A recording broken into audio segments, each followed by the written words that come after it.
Warning, this video will contain Undertale spoilers. Why are you even here if you didn't know that though? I mean, come on, seriously. This is about the game. Sans, everyone's lovable skeleton from the game that gave everyone determination. Undertale. Though, if you look on the wide web of YouTube, you'll see that countless theories are going around about his origins. Some people think he may be human. Others just a fancy old skeleton. A select few will even tell you that he might be some kind of skeletal hybrid. Me, I personally have no clue what he could be. I know for a fact that he can't be a regular skeleton and probably isn't human, at least not anymore. There is some evidence showing that perhaps all isn't what it seems to be. If you're interested in that, I recommend checking out a video link in the description. Today I won't be talking about that though. Instead of trying to figure out who Sans is, or what Sans is, I'm curious as to where Sans is from. If you go to Snowden, you'll find a woman who says that two skeleton brothers just suddenly showed up, which in itself is weird. We can all guess and assume that the two skeleton brothers are talking about is Sans and Papyrus, as you never meet any other kinds of skeletons in the game.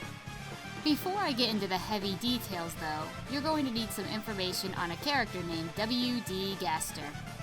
Long before Frisk even falls into the underground, there was a scientist named Gaster.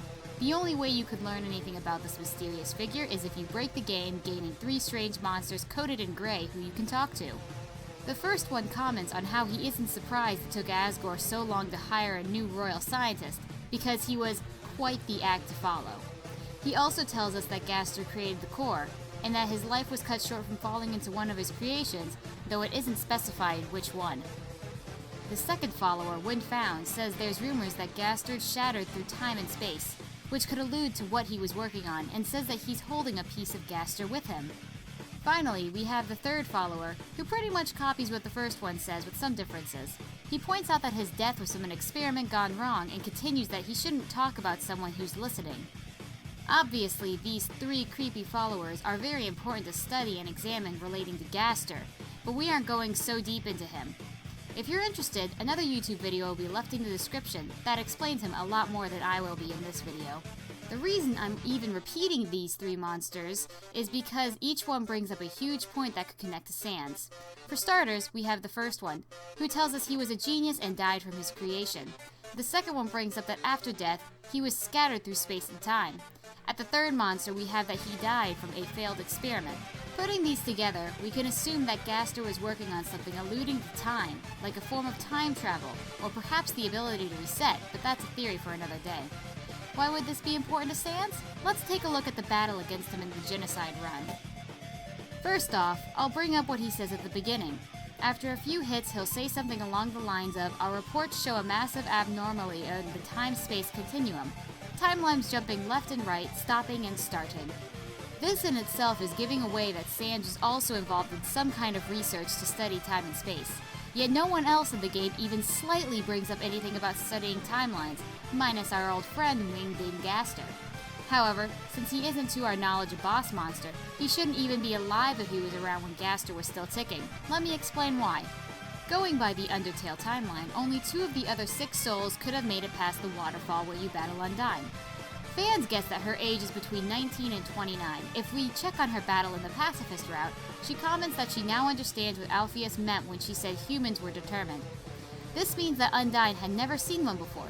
If that's true, that means all 6 souls had to have perished before she was born, resulting in 20 years minimum since the last human's death. We can also assume, since it's been so long since the last one, the deaths were fairly spread out. Sans could possibly be super old, but what he has to say next completely debunks that as well.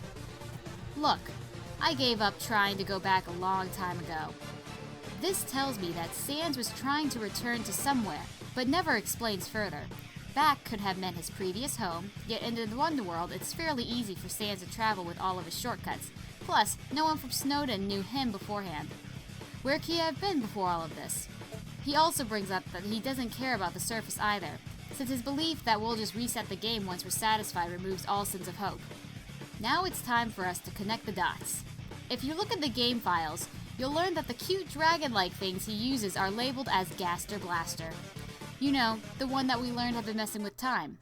Both were studying it, and it's not a stretch to say that Gaster probably had people he worked with. One of them could possibly have been Sans. How else would he have obtained those weapons?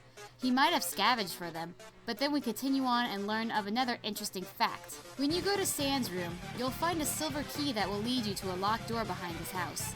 There you find blueprints relating to some kind of machine. Not much is known about it besides that Fricks can't read it, so we can guess it might be notes in a wingding along with blueprints. Why does Sans have such a strange machine? I personally believe, using all this data, that Sans might actually be from the past. He knows about going through time, remembers most of your resets. If you fight him and die, he'll actually give you a death count. Appeared out of nowhere and wants to go back somewhere, and finally has weapons exclusively named after the famous royal scientist that no one speaks of unless you break the game. Probably didn't find those in the garbage can. And it's not just with Frisk. Flowey also brings up to never let him know anything about the character, stating that he caused him a fair share of resetting. Did Sans fight Flowey? Was he trying to stop the plant from making resets over and over? That would make sense, considering that Sans has already given up hope before we met him. If we weren't around to do the resetting, that means Flowey's resets were most likely responsible for giving the smiley trash bag such a bleak outlook. Just to cover some loose ends, Flowey was very recently born before the game starts. Alpheus was in charge of studying determination and created Flowey herself. Since we know she isn't a boss monster and probably around the same age of Undyne, Flowey couldn't be more than a few years old at most, though most likely is less than a year old. Sans remembers what happens after each reset, though we can't point exactly how much. But we know that he is aware for the most part. How? And why? Could it be that Maybe Gaster could have shed some light on the mystery of Sans' power, but for now all we could do is know that he is somewhat resistant to it, and that would make him the perfect monster to send into the future. Let me make a quick rundown of what might have happened. During the tests on their timeline, Gaster learned that someone was jumping around in time, aka resetting. Sans, whether from a byproduct of experiments or naturally, had the ability to somewhat resist the time flow, becoming the brave soul to jump into the future and try to cut out the weed, so to speak, giving him the appropriate weapons. After this jump, something happens to Gaster, probably relating to the time machine, that ends his life, keeping Sans trapped in the future forever. Now stuck, Sans tries to have somewhat of a normal life in that time zone, though is aware that someone is actually messing with the time period. He might have confronted Flowey a few times to try and fix the problem, but eventually learned he didn't stand a chance. So then Sans just gives into his life, knowing that everything he does will just be resetted, therefore not putting any serious effort into anything. Until Genocide U comes along at least. That's when he realizes he has to fight back, because if you get by him, everything will end exactly like the report said, with nothing.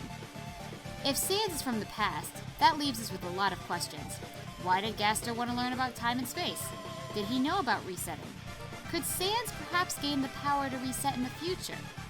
And what I believe to be the most important question of all, where does Papyrus fit in all of this?